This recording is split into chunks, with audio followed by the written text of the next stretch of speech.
할렐루야, 할렐루야. 풍성한 추석 명절 보내셨습니까? 또 하나님의 은혜와 축복이 또 이곳에 모인 우리 우면의 성도들뿐만 아니라 우리 창신 성전에 계신 우리 모든 성도님들의 각 가정마다 넘쳐나시기를 예수 그리스도의 이름으로 축복합니다. 오늘 함께 나누게 될 이 말씀, 특별히 하나님의 전신갑주라는 시리즈로 함께 말씀을 나누게 될 텐데요. 하나님의 은혜가 오늘 우리에게 넘쳐나기를 소망합니다. 몇 년 전까지 전 세계적으로 굉장히 엄청난 유행을 이끌었던 세계적으로 유명했던 영화 시리즈가 하나가 있습니다. 아마 들어보신 분들 계시겠지만 바로 마블이라는 회사에서 만든 어벤져스 시리즈입니다. 아마 청년들은 그게 뭔지를 아실 거고, 또 당시 초등학교 자녀나 혹은 손주들 두셨던 분들은 아마 들어보셨을 거라고 생각합니다. 이 어벤져스는 세상을 멸망시키려는 악당들과 싸우기 위해 여러 영웅들이 함께 모인 팀의 이름입니다. 그런데 그들 중에서 아이언맨이라는 그런 인물이 있어요. 들어보셨을 거예요. 근데 이 아이언맨은요, 보통 다른 영웅들에게는 자신만의 특별한 어떤 주특기 한 가지 능력이 꼭 있는데 희한하게 이 아이언맨만은 그런 능력이 없어요. 그럼에도 불구하고 그가 이 강력한 영웅들의 그룹인 어벤져스에 들어갈 수 있었던 이유가 있었는데, 그것이 무엇이냐? 바로 아이언맨 수트, 강력한 어떤 특별한 옷을 입었기 때문에 가능합니다. 이 수트를 입으면요, 총에 맞아도 끄떡이 없고 자유롭게 하늘로 날아다닐 수 있었습니다. 그런데 여러분, 이 아이언맨만 그런 것이 아니라 우리에게도 아주 특별한 수트 하나가 있습니다. 그것이 바로 오늘 성경에서 말씀하고 있는 하나님의 전신갑주입니다. 이것을 입으면 어떤 마귀의 공격도 능히 막아낼 수 있을 뿐만 아니라 이 마귀들을 완전히 무찌를 수도 있어요. 갑절의 은혜와 갑절의 능력이라는 표어로 2025년을 시작한 지 어느덧 9개월이 지나고 벌써 올해 마지막 4, 4분기가 시작이 되었습니다. 올해를 마무리하면서 이 갑절의 은혜와 갑절의 능력을 경험하기 위해 우리가 어떠한 말씀을 함께 나누어야 할까 기도하고 고민하다가 바로 이 하나님의 전신갑주가 떠올랐어요. 우리가 이 전신갑주를 입을 때야말로 주님이 주신 갑절의 능력을 경험할 뿐만 아니라 갑절의 은혜를 누릴 수 있게 되기 때문입니다. 그래서 오늘부터 아마 약 8주간 하나님의 전신갑주 이 말씀 시리즈를 통해 우리가 함께 우리가 입어야 할, 취해야 할 하나님의 이 전신갑주가 무엇이고 또 어떻게 하면 이 마귀와의 영적 전쟁에서 승리할 수 있는지를 함께 살펴보면서 은혜를 나누고자 합니다. 바라기는 이 시간들을 통해서 우리 모두가 하나님의 전신갑주로 무장한 하나님 나라의 창신 어벤져스가 되어서 갑절의 능력과 은혜를 경험함으로 영적 전쟁에 승리하는 우리 모두가 되기를 주의 이름으로 축원합니다. 그러면 우리가 이 영적 전쟁에 승리하기 위해 가장 중요한 것이 무엇일까? 여러 가지가 있겠지만 다른 무엇보다도 우리가 지금 영적 전쟁 중에 있다는 사실을 먼저 깨닫는 것입니다. 바로 내가 영적 전쟁 중에 있구나. 내가 영적 전쟁 중에 있는 군인이구나라는 사실을 의식할 수 있어야 된다는 거예요. 그래야 내가 전쟁에서 싸우든 이기든 하지 않겠습니까? 오늘 보면 11절에서 사도 바울은 에베소 교회 성도들을 향해 하나님의 전신갑주를 입으라, 그리고 13절에 다시 한번 하나님의 전신갑주를 취하라 강조하며 권면합니다. 그런데 여기서 말하고 있는 이 전신갑주는 그냥 어떤 일반적인 용어가 아니라 군사적인 용어예요. 헬라어로 파노플리아라고 되어 있는데 이것은 군인이 공격과 방어를 위해서 완전히 무장한 상태를 뜻하죠. 즉 머리부터 발끝까지 완전 무장하라는 그런 의미입니다. 특히 군사적인 힘으로 전 세계를 지배하였던 당시 이 로마 시대의 성도들은요, 파노플리아라고 하면 이게 무슨 뜻인지 다 알아요. 그러니까 지금 이 바울은 에베소 교회 성도들을 향해서 너희들도 로마 군인들이 무장한 것처럼 머리부터 발끝까지 영적으로 무장해야 된다. 무장하지 않으면 안 된다고 지금 이야기하는 겁니다. 그러면 왜 바울이 이렇게 철저하게 우리를 향해 무장해야 된다라고 이야기할까요? 여러분, 그것은 앞서 말씀드린 대로 우리가 지금 무슨 중에 있다고요? 영적인 전쟁 중에 있기 때문이라는 거예요. 그게 아니면 뭐하러 무장하라고 그랬어요? 군대 다녀오신 분들이 있습니다. 꼭 군대 다녀오신 분들은 저마다 자기가 제일 힘들었고 고생했다고 얘기합니다. 우리 뭐 김진수 목사님 같은 경우는 이제 특수부대에서 뭐 헬기에서도 이렇게 뛰어내리고 하는 그런 훈련들도 받았다고 하는데, 저는 뭐 그 정도는 아니지만 제가 GOP 철책 근무를 썼었습니다. 비무장지대에서 GOP 철책 근무를 썼던 최정반 부대에 있었는데, 이 철책 근무를 쓸 때예요, 항상 실탄 75발을 몸에 장착을 합니다. 그 실수류탄 2개를 딱 몸에 하고 소총에다가 한 탄창을 딱 끼면 한 탄창에 25발짜리 실탄이 있어요. 그리고 항상 장전을 해놓습니다. 안전핀만 꼽으면 누르면 그냥 총알이 나가게 돼 있어요. 얼마나 벌벌벌 떨렸겠습니까? 정말 조심해서 이 총기를 다루지 않으면 안 되는 거예요. 수류탄이 잘못하다가 떨어져 가지고 굴러 내려가면 난리 나지 않겠습니까?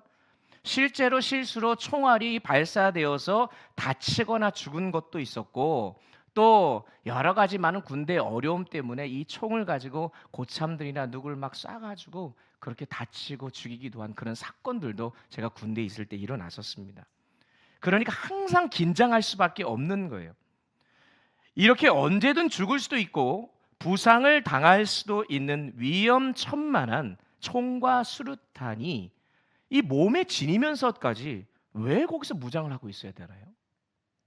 그 위험한 것들, 언제 죽을지도 모르고 오발 사고가 날 수 있는 그런 상황에서 어떻게 그런 무장을 해야 되느냐? 그 이유는 딱 한 가지요. 전시 상황이기 때문에 그렇습니다. 비록 지금은 휴전 상태이기는 하지만 우리나라도 언제든지 전쟁이 일어날 수 있는 상황 아니겠습니까? 그러니까 항상 군인들은 무장하고, 또 무장하고 나서 정말 정신 똑바로 차리지 않으면 그런 안 되는, 그리고 언제든지 전쟁에 임할 수 있는 준비를 해야 하는 것입니다.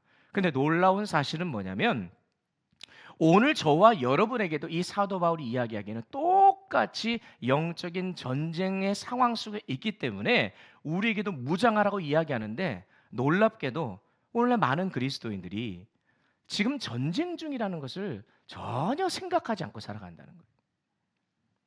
그동안 우리 한국교회는 우리나라의 산업 발전과 발맞추어서 정말 힘들고 어려운 현실을 어떻게 하면 극복하고 잘 살 수 있을까, 거기에 초점을 맞추며 성장해 왔습니다.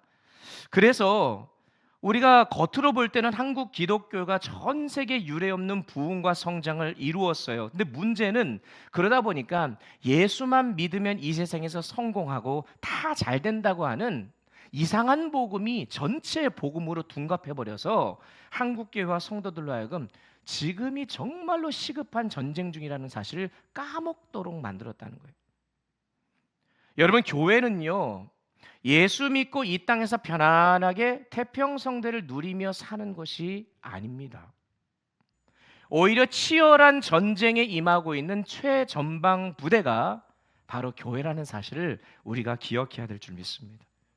그래서 사도 바울도 사랑하는 디모데에게 디모데전서 1장 18절에서 이렇게 얘기하잖아요. 선한 싸움을 싸워라. 영적 전쟁 중임을 분명히 밝힙니다.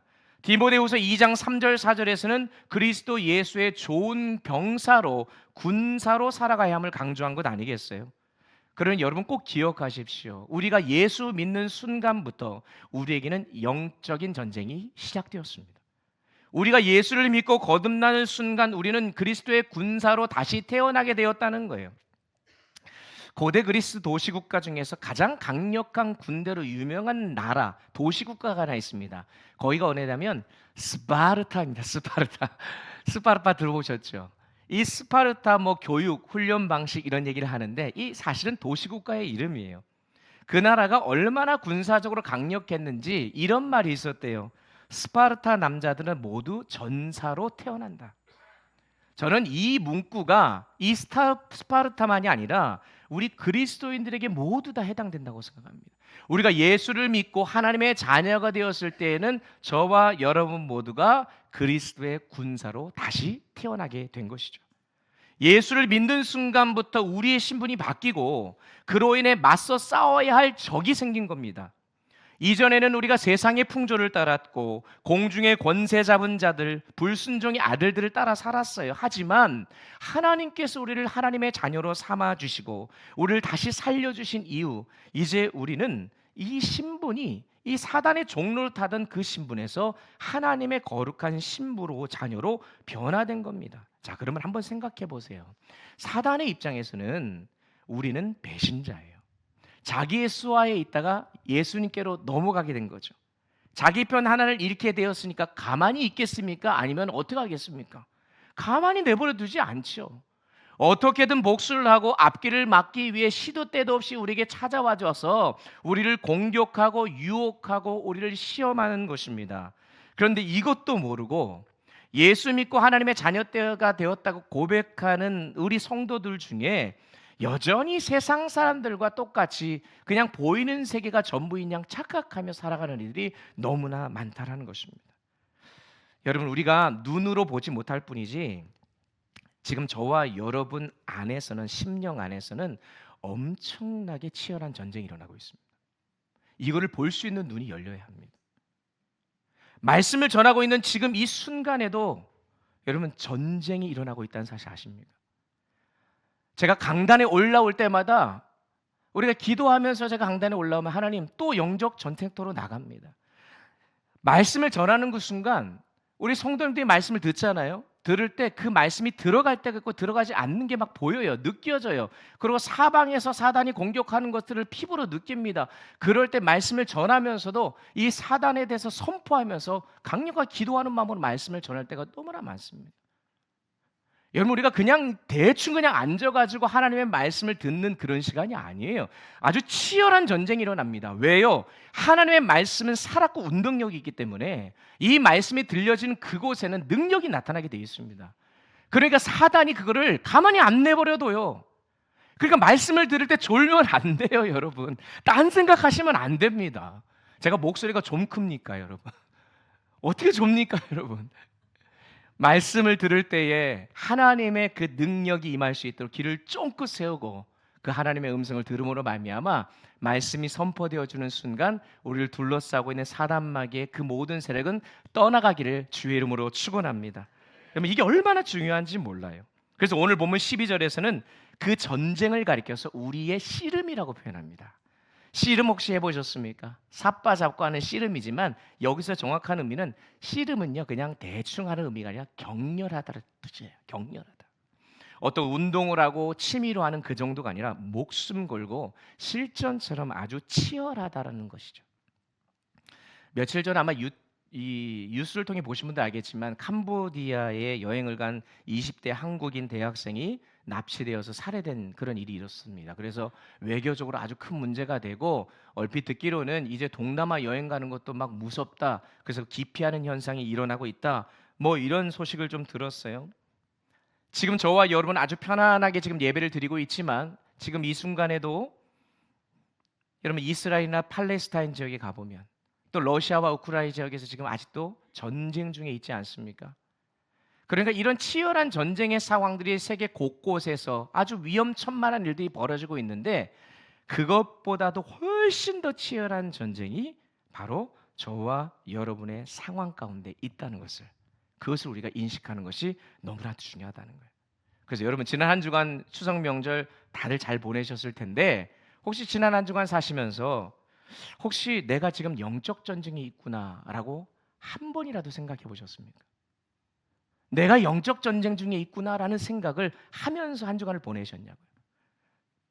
다른 것들로 인해서 내가 어느 상황인지 모른 채 살아왔다고 한다면 오늘 이 말씀 우리에게 얘기합니다. 지금 우리가 엄청나게 치열한 영적 전쟁 중에 있다. 베드로전서 5장 8절은 그래서 우리에게 경고합니다. 다 같이 한번 읽어봤으면 좋겠어요. 베드로전서 5장 8절 말씀 우리에게 말씀합니다. 시작. 근신하라 깨어라 너희 대적 마귀는 우는 사자같이 두루다니며 삼킬 자를 찾나니 라고 되어 있습니다.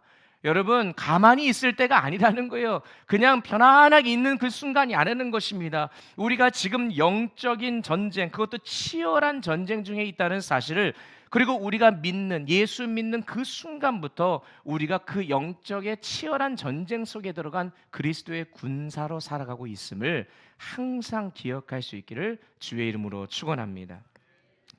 두 번째로 영적 전쟁에서 그러면 승리하기 위해서 앞서 말씀드린 대로 우리가 전쟁 중에 있다는 사실을 깨닫는 것이 가장 급선무인데, 그 다음에는 전쟁을 하면 당연히 우리에게 적이 있다는 얘기죠. 우리의 주적이 누구인지를 분명히 알아야 됩니다. 이 말인즉슨 엉뚱한 곳에 총구를 겨누어서는 안 된다는 거예요. 그래서 오늘 11절은 마귀의 간계를 능히 대적하기 위하여라고 되어 있습니다. 분명히 하나님의 전신갑주를 입는 목적을, 우리의 대적을, 우리의 대적 마귀의 간계를 막아내기 위해, 공격하기 위해 입는다라고 얘기합니다.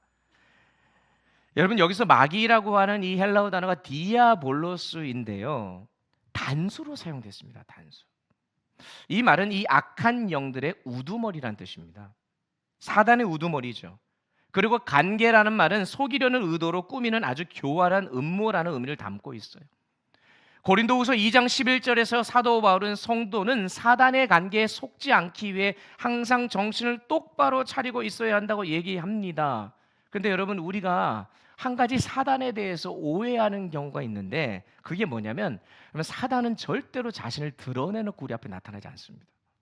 나 사단이야, 나 지금부터 너 유혹할 거야, 너 공격할 거야, 절대 그러지 않는다는 거예요.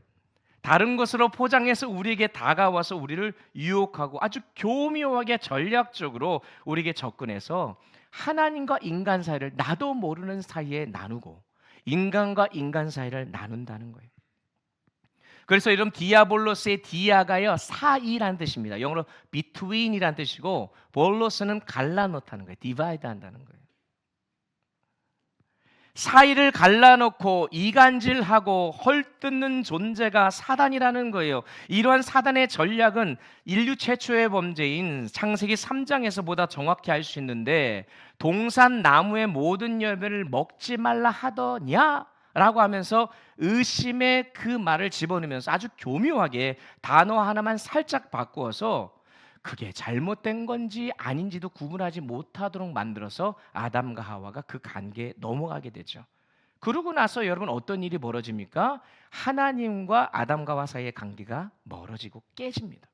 그리고 잠시 후에 아담과 하와, 내 뼈 중에 뼈요, 내 살 중에 살이라고 사랑을 고백했던 아담이 당신이 준 여자 때문에 내가 이 모양 이 꼴 됐다 라고 하면서 관계가 어그러지고, 또 이 자연과 이 피조물의 세계와 관계가 끊어지게 되는 그런 일들을 보게 됩니다. 그러니 그 인류 최초의 사건 이후의 인류의 역사 속에서 바로 이러한 일들이 계속해서 사단의 전략과 계획 속에서 이루어지고 있고, 결국 그것을 통해서 우리의 상황과 여러 가지 많은 관계들을 어렵게 만드는 것을 보게 됩니다. 그런데 이러한 마귀의 관계에 넘어가는 것 자체도 문제이지만, 여러분, 더 문제가 뭐냐면 우리로 하여금 주적이 누구인지를 제대로 인식하지 못하도록 만들어서 우리끼리 서로 치고받고 하도록 만드는 거. 이게 사단의 엄청난 전략이에요. 저는 성도님들 중에 저한테 찾아와가지고, 목사님, 사단이 너무 미워요, 마귀가 미워요 하는 분들 별로 못 들어봤습니다. 목사님, 누구 때문에 속상해 죽겠어요, 김 집사 때문에 내가 못 살겠어요. 김 집사님들 죄송합니다. 그럼 이번에 박 집사 때문에 못 살겠습니다. 여러분, 번지수 잘못 찾은 거예요. 속지 마십시오. 아무리 누가 미워도 그분은 여러분의 적이 아닙니다. 그들은 우리가 품고 사랑해야 될 존재임을 믿으시기 바랍니다. 그래서 오늘 본문 12절 말씀은 우리의 씨름은 혈과 육을 상대하는 것이 아니요 통치자들과 권세들과 이 어둠의 세상 주관자들과 하늘에 있는 악의 영들을 상대합니다 라고 얘기하는 거예요. 쉬운 성경은 이걸 이렇게 번역했어요. 한번 읽어볼까요? 어떻게 번역했는지 다 같이 읽겠습니다. 시작. 우리가 싸워야 할 대상은 사람이 아닙니다. 이 어두운 세상을 통치하고 다스리는 악한 영들인 마귀를 대항하여 싸우고 있습니다. 여러분, 적을 똑바로 알라는 거예요. 일단 우리가 싸울 대상이 누구인지 알고 그 대상에 대해 알아야 승리를 할 수 있든 말든 하는 거죠. 그러니까 사단에게 가장 약한 게 뭔지를 알아서 그것으로 공격해야지, 적이 누군지 모르고 엉뚱한 데 총구를 겨누고 우리가 엉뚱한 것을 통해서 대적해서는 안 된다는 것입니다. 그러니 여러분, 날마다 우는 사자처럼 산길자를 찾는 사단 마귀가 우리가 대적해야 될 주적임을 깨닫는 우리 모든 성도들 되시길 주의 이름으로 축원합니다. 마지막 세 번째로, 내가 영적 전쟁 중에 있고 또 우리의 주적이 바로 사단 마귀임을 알았다면 이제는 어떻게 되겠습니까? 전쟁에 나갔는데 승리하기 위해 그리스도의 강한 군사가 되어야 합니다. 여기서 중요한 것은 그냥 군사가 아니에요. 그리스도의 강한 군사. 따라해 보겠습니다. 그리스도의 강한 군사. 우리 옆에 분하고 이렇게 함께 서로 고백하겠습니다. 그리스도의 강한 군사가 됩시다. 그리스도의 강한 군사가 됩시다. 자, 우리 뒤에 분들도 한번 해보세요. 다시 한번. 그리스도의 강한 군사가 됩시다. 네, 감사합니다. 여러분, 그리스도의 강한 군사들 되시길 간절히 축원합니다. 그래서 오늘 10절 말씀에 보니까 끝으로 너희가 주 안에서와 그의 힘의 능력으로 강건하여 지니라. 전쟁에서 이기고 승리하고 지는 것은 우리의 어떤 힘과 능력에 있는 것이 아니라 주님의 힘과 능력이 달려있다. 그러니까 성도의 힘은요, 자기 자신이 아니라 주님으로부터 나오는 거예요. 여러분, 이 세상 군대의 힘은 군대의 무기나 군사력이 얼마나 되느냐, 그리고 그 병사들이 얼마나 잘 훈련되어 있느냐에 따라 그 전력이 결정이 됩니다. 몇 년 전 한창 인기를 끌었던 우리나라 TV 프로그램, 예능 프로그램 중에 강철부대라는 그런 프로그램이 있어요. 아마 다 보신 분들 계실 텐데, 실제 군인이나 혹은 전역한 분들이 나와서 어느 군인이 더 강하고 준비되었는지, 어느 부대가 더 강력한지를 서로 겨루면서 하는 그 프로그램인데 정말 목숨 걸고 하더라고요. 자존심이 걸린 문제니까. 그럼 뭐 특수부대, 뭐 해병대 다 나와가지고 우리 부대가 여기서 지면은 먹칠하는 거 아닙니까? 그런 마음을 가지고 정말 최선을 다하더라고요. 이처럼 군인들이 얼마나 강하고 훈련이 잘 되어 있느냐는 이 세상 군대 전력의 핵심이에요. 하지만 여러분, 하나님의 군대는 다르다는 것입니다. 하나님의 군대의 힘은 군사들에게 있지 아니하고 만군의 여호와 하나님께, 주님께 달려 있음을 믿으시기 바랍니다. 그래서 다윗이 골리앗과 싸울 때에도 사무엘상 17장 45절에서 너는 칼과 창과 단창으로 내게 다가오거니와 나는 만군의 여호와의 이름 곧 네가 모욕하는 이스라엘 군대의 여호와 하나님의 이름으로 내가 나아가노라 라고 하면서 돌팔매질해서 던졌더니 콕 맞고 그냥 쓰러져 버렸잖아요. 바로 그러한 의미에서 오늘 사도 바울이 그냥 전신갑주가 아닌 하나님의 전신갑주를 입으라고 얘기하는 거예요. 왜요? 우리는 죽었다 깨어나도 우리가 원하고 우리가 생각하는 전신갑주, 우리의 힘과 능력으로는 이 마귀의 관계를 대적할 수 없기 때문입니다. 세상에서 이야기하는 전신갑주, 돈이 될 수도 있고 명예가 될 수도 있고 권력, 지식 등은요, 도리어 마귀와의 싸움에서 공격과 유혹의 대상의 도구로만 사용될 뿐이지 우리에게 아무런 도움이 되지 않는 거예요. 그래서 여러분, 이 영적 싸움에서 이기기 위해서는요, 세상의 갑옷이 아니라 하나님의 갑옷, 하나님의 전신갑주로 무장해야 하는 줄 믿습니다. 그렇게 하나님의 전신갑주를 입으면 13절이 기록하고 있는 대로 악한 날에 우리가 능히 대적하고 모든 일을 행한 후에 서게 된다라고 얘기합니다. 사단이 아무리 강력하고 사약한 계략을 써도 전신갑주, 하나님의 전신갑주로 무장하면 우리를 절대로 무너뜨릴 수 없다라는 거예요. 오히려 하나님의 전신갑주를 입은 우리가 그들을 무찌를 수 있습니다. 바로 이러한 하나님의 전신갑주를 저희가 다음 주부터 하나하나 살펴보게 될 것입니다. 성경에 보면은요, 전신갑주를 입어야 될 게 6가지로 소개가 되는데, 이제 머리 끝부터 발끝까지 가보면 머리에는 이제 구원의 투구를 써야 된다라고 얘기하고, 가슴에는 의의 호심경, 흉패라는 것을 해야 된다. 또 허리에는 진리의 띠, 한 손에는 믿음의 방패, 또 한 손에는 성령의 검, 하나님의 말씀, 그리고 마지막으로 발에는 복음의 신발을 신어야 된다. 그런데 여러분, 놀랍게도 로마서 13장에 가보면요, 이 전신갑주가 무엇인지 더 분명하게 얘기합니다. 로마서 13장 12절 14절을 우리가 한 목소리로 다 같이 크게 얘기했습니다. 자, 같이 읽습니다. 시작. 밤이 깊고 낮이 가까웠으니 그러므로 우리가 어둠의 일을 벗고 빛의 갑옷을 입자.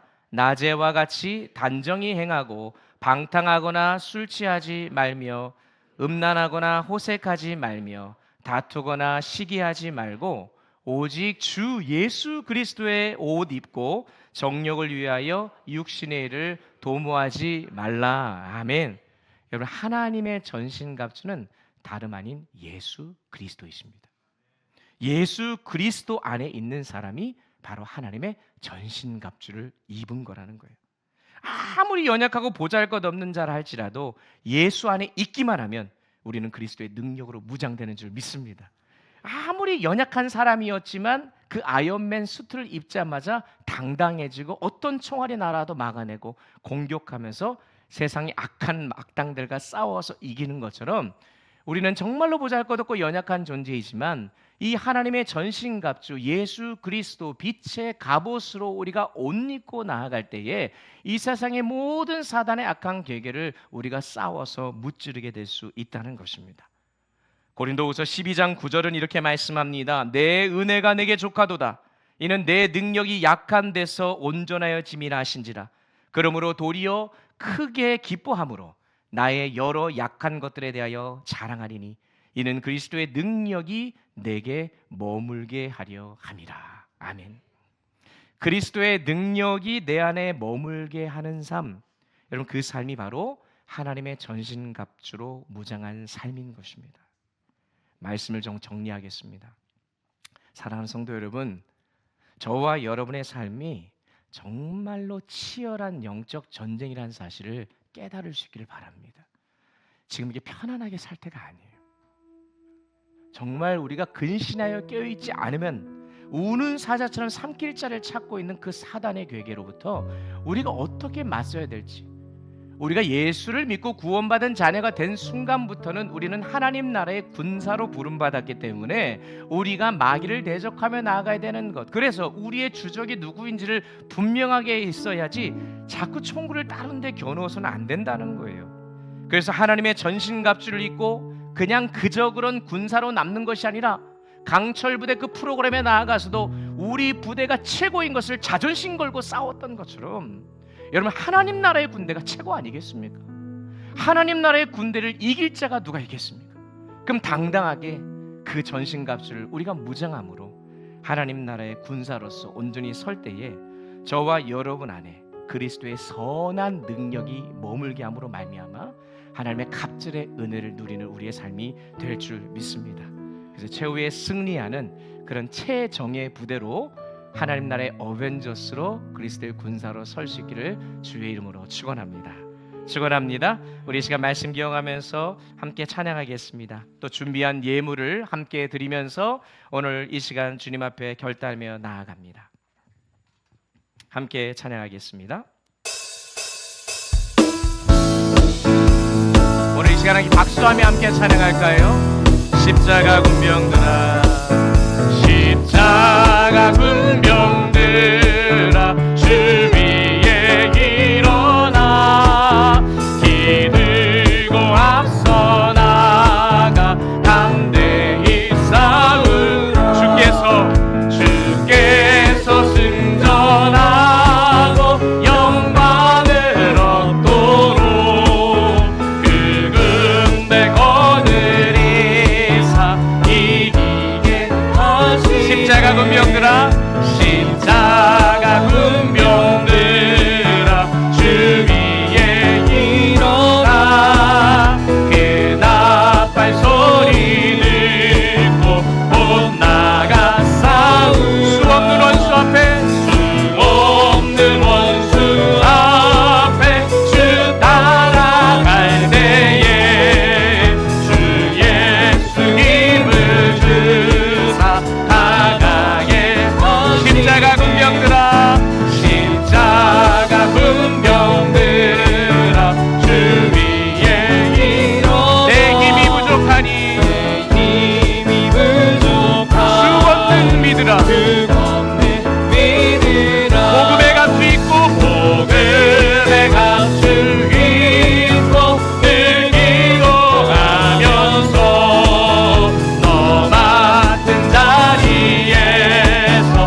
4절 다시 한번 찬양합니다.